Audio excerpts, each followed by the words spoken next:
Σήμερα φτιάχνουμε ρολό με μανιτάρια και κάστανα. Το τέλειο φαγητό για κάθε γιορτινό τραπέζι. Γεια σου και καλώς ήρθες! Είμαι η Φωτεινή και βρίσκεσαι στο Busy Cook, το κανάλι με τις διαφορετικές vegan συνταγές που φοράει τα γιορτινά του. Ξεκινάς με τη γέμιση που θα χρειαστεί μια μικρή προετοιμασία. Ψιλοκόβεις ένα κρεμμύδι, μπορείς να βάλεις είτε κόκκινο είτε άσπρο, το σκόρδο,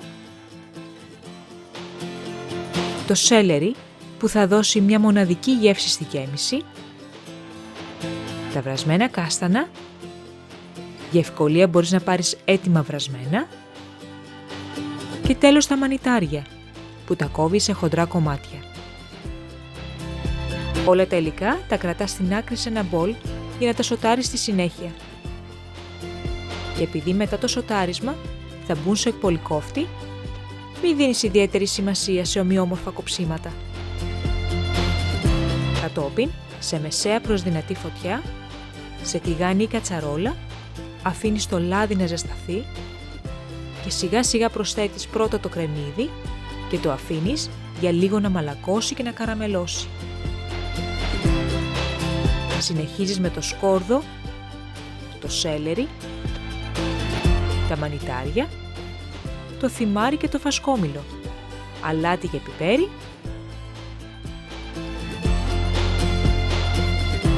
τη σόγια σος που θα δώσει την ουμάμι γεύση και αφήνεις να μαλακώσουν και να βγάλουν τα υγρά τους χωρίς καπάκι, ενώ ανακατεύεις κάθε λίγη ώρα.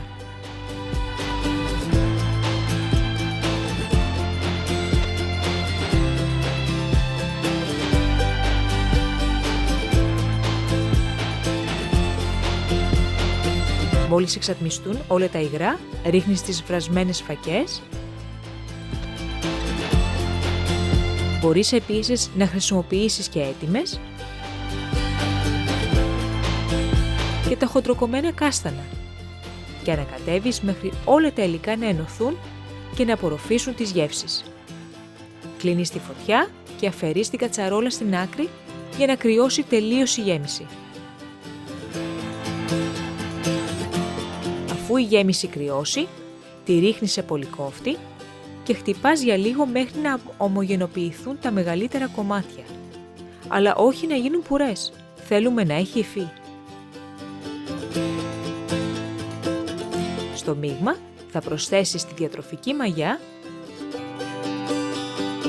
τη μουστάρδα για να δώσει μια ελαφριά πικάντικη νότα και τη βρώμη για να απορροφήσει τα περισσότερα υγρά.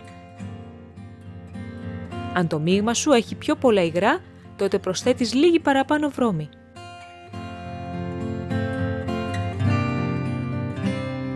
Ανακατεύεις καλά το μείγμα και στη συνέχεια τοποθετείς σε ταψί πάνω σε αντικολλητικό χαρτί ένα φύλλο σφολιάτας που έχεις βγάλει από το ψυγείο για 1 ώρα περίπου για να έρθει σε θερμοκρασία δωματίου.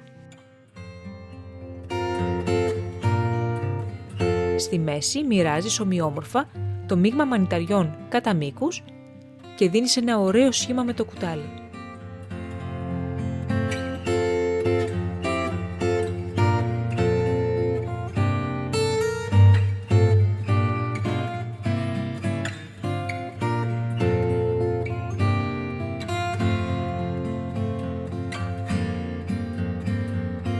Με το πινέλο αλήφεις τις άκρες στο φύλλο σφολιάτας με ένα μείγμα που έχουμε φτιάξει από γάλα σόγιας και σιρόπι σφενδάμου.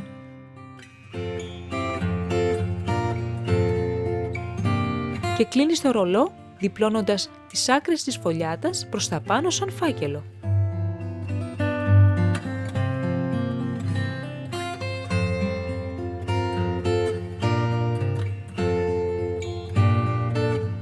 Πατάς τις ραφές για να σιγουρευτείς ότι έχει κλείσει και γυρνάς προσεκτικά ανάποδα, ώστε η πλευρά που δίπλωσες είναι προς τα κάτω και δίνεις πάλι ένα σχήμα στις γωνίες.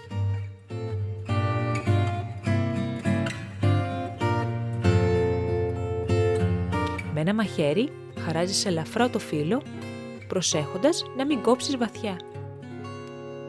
Έτσι του δίνεις μια ωραία εμφάνιση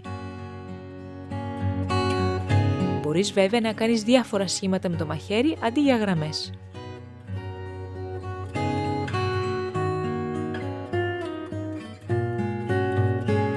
Τέλος, αλήφεις από πάνω με το γάλα σόγιας για να πάρει ένα ωραίο χρυσαφένιο χρώμα στο ψήσιμο. Βάζεις σε προθερμασμένο φούρνο στους 180 βαθμούς και ψήνεις για 25 με 30 λεπτά.